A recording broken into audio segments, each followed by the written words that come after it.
Hello सेविका बहनों, कैसी हैं आप लोग। मैं आशा करती हूँ आप लोग बहुत ही अच्छी होंगी और मेरी वीडियो का वेट कर रही होंगी। जैसा कि आप लोग जानते हैं कि अब टीएचआर की एंट्री एफआरएस के थ्रू करनी है। ये एक बहुत बड़ी समस्या है। एफआरएस के थ्रू टीएचआर करने में फ़ोटो कैप्चर करने के बाद ओटीपी जाने में बहुत सारी समस्या आ रही हैं। इसमें सबसे बड़ी समस्या गर्भवती को लेके है, क्योंकि वो केंद्र पर आ नहीं सकती हैं और धात्री महिला भी हैं, वो भी उन्हें बच्चे को लेके आने में परेशानी होती है। विभाग से ये सख्त निर्देश है कि एफआरएस के थ्रू ही टीएचआर की एंट्री की जाए। तो चलिए अब हम लोग देख लेते हैं कि टीएचआर की एंट्री हम लोग को एफआरएस के थ्रू कैसे करनी है। कैसे पता करेंगे कि इस लाभार्थी का ई-केवाईसी हो चुका है, क्योंकि एफआरएस के थ्रू जब हम लोग टीएचआर की एंट्री कर रहे हैं तो उसी वक्त ई-केवाईसी भी मांग रहा है और फ़ोटो कैप्चर जब कर रहे हैं और टीएचआर उसको दे रहे हैं, उसके लिए भी एक ओटीपी जा रहा है। तो दोनों एक साथ ओटीपी जाने के कारण सेविकाएं कंफ्यूज हो जा रही हैं कि आगे क्या करना है। तो आज की इस वीडियो में हम लोग जानेंगे कि जिन लाभार्थी का ई-केवाईसी हो चुका है उसका टीएचआर की एंट्री कैसे करेंगे। तो हम लोग पहले देख लेते हैं कि किन लाभार्थी का टीएचआर करना है। जिनका ई-केवाईसी हो गया है, आप पिछला ई-केवाईसी की होंगी तो आपको याद होगा किन किन लाभार्थी का आप की हुई हैं। तो हम लोग यहाँ पे एक लाभार्थी को लेते हैं और उसके सामने जो टीएचआर का ऑप्शन है उस पर हम लोग क्लिक करेंगे। यहाँ लाभार्थी को हम लोग सर्च कर लेते हैं। यहाँ टीएचआर पर हम क्लिक करेंगे तो हम लोग को इस तरह का पेज मिलेगा। अब हम लोग को यहाँ पे प्रोसीड पर क्लिक करना है। आप लोग इस वीडियो को बहुत ही ध्यान से देखिएगा। अगर एक बार में समझ में नहीं आए तो 2 बार 3 बार आप रिपीट करके ज़रूर देखिएगा। आप लोग को बिल्कुल समझ में आ जाएगा कि एंट्री कैसे करना है।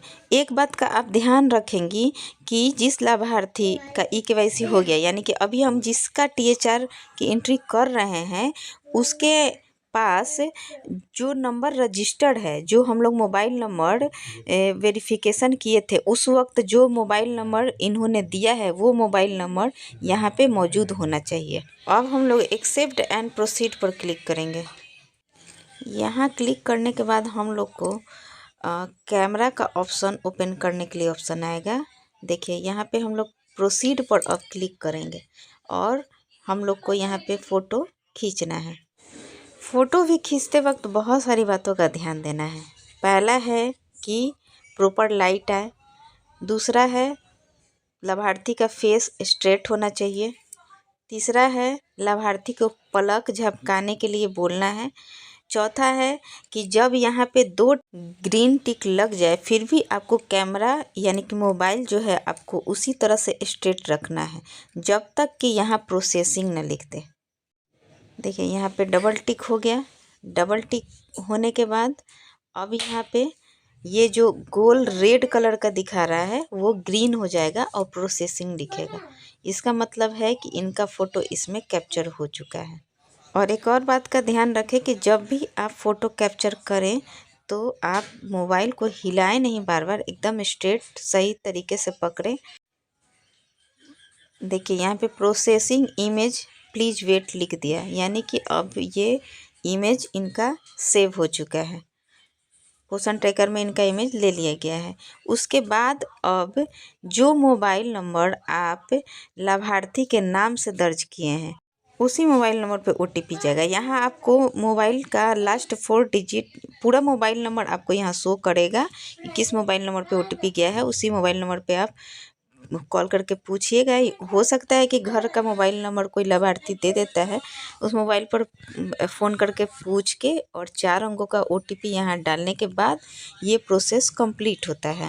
चलिए प्रोसेसिंग इमेज प्लीज वेट के बाद यहाँ पे सबमिट का कैप्चर अगेन, यानी कि फ़ोटो अगर सही से नहीं खिंचा है तो फिर से फ़ोटो खींचिए, नहीं तो सेव पर क्लिक कर दीजिए।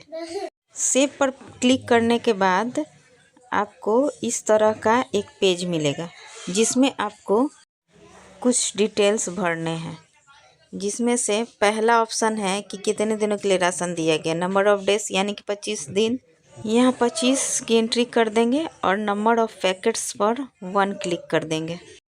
उसके बाद प्रोसीड पर क्लिक करेंगे। प्रोसीड पर क्लिक करने के बाद रिक्वेस्ट OTP आएगा, उस पर क्लिक कर देंगे। उसके बाद यहाँ रिक्वेस्ट OTP पर क्लिक करेंगे। लेकिन रिक्वेस्ट OTP पर क्लिक करने से पहले आप जान लें कि ये जो ऊपर मोबाइल नंबर दर्शा रहा है, इसी मोबाइल नंबर पे OTP गया। ये आप अवश्य देख लें कि यहाँ पे कौन सा मोबाइल नंबर है और लाभार्थी से पूछें। और उस मोबाइल पर अगर साथ में लिए है लाभार्थी तो ठीक है, नहीं तो मोबाइल अगर घर पे है तो ये 4 अंकों का OTP उस मोबाइल पर गया है, उसको पूछ के यहाँ पे हम लोग डाल देंगे। डालने के बाद हम लोग वेरीफाई कर देंगे। वेरीफाई करने के बाद आपके THR की एंट्री हो जाएगी। जिनका eKYC हो गया है उनके तो THR करने में कोई परेशानी नहीं है, लेकिन जिनका eKYC नहीं हुआ है उनमें परेशानी है। उनको आधार लेके आना है और आधार से जो मोबाइल रजिस्टर्ड है मोबाइल नंबर, वो मोबाइल लेके आना है। तब eKYC पहले होगा, उसके बाद THR की एंट्री होगी, वो अलग से होगी। एक ही साथ, मतलब एक प्रोसेस के बाद दूसरा प्रोसेस होगा। लेकिन एक बार जब आप eKYC कर देते हैं तो आपको 1 ईयर तक eKYC करने की कोई ज़रूरत नहीं है। इस बात का आप ध्यान रखें। और हाँ, एक और बात, ये समस्या क्यों आ रही है, कैसे आ रही है, क्योंकि OTP सबसे बड़ी समस्या है। हम लोगों ने मोबाइल वेरिफिकेशन किया है तो आधार से रजिस्टर्ड मोबाइल का वेरिफिकेशन हम लोग नहीं किए हैं। घर में किसी लाभार्थी के घर के किसी भी सदस्य का नंबर हम लोगों ने दर्ज यहाँ कर दिया था, तो बस यहीं पे समस्या आपकी शुरू होती है। अब आप लोग क्या करें कि जितने भी लाभार्थी हैं उनके अपडेट प्रोफाइल में जाके और उसी मोबाइल नंबर को डालें जो उस लाभार्थी के आधार से लिंक है। तभी ये प्रोसेस बहुत ही आसानी से हो पाएगा और सेविकाएं को कोई समस्या नहीं होगी। FRS और फ़ोटो कैप्चर तो हर मंथ में करना है, और मोबाइल नंबर OTP ये 4 अंकों का तो हर मंथ जाएगा, लेकिन eKYC साल में एक बार करना है। ये बात आप समझ ली होंगी। और जिन लाभार्थी का eKYC नहीं हुआ है उनके THR की एंट्री कैसे करनी है, ये मैं अपने चैनल पर वीडियो डाल चुकी हूँ। आप मेरे चैनल पर जाके उस वीडियो को देख सकते हैं। FRS फ़ोटो कैप्चर तो इतना जल्दी तो पॉसिबल नहीं हो सकता है। मैं ये नहीं कह रही हूँ सेविकाओं से कि आप लोग नहीं कीजिए, आप लोग कीजिए, क्योंकि ये सख्त निर्देश है विभाग से कि FRS के थ्रू, फ़ोटो कैप्चर के थ्रू ही THR की एंट्री करनी है। हर लाभार्थी का eKYC होना चाहिए, ये मस्ट है। लेकिन ये पॉसिबल इतना जल्दी नहीं है। आप मेरी इस बात से सहमत हैं तो आप मुझे कमेंट करके ज़रूर बताइएगा कि इस विषय पर आपकी क्या राय है। तो आज के लिए इतना ही, मिलते हैं आपसे नेक्स्ट वीडियो में नेक्स्ट टॉपिक के साथ। अगर कोई भी समस्या आए eKYC या फिर पोषण ट्रैकर संबंधी, आंगनवाड़ी संबंधी, तो आप मुझे कमेंट करके पूछ सकते हैं। मैं हर एक कमेंट का जवाब देती हूँ। तो मेरी वीडियो को लास्ट तक देखने के लिए बहुत बहुत धन्यवाद।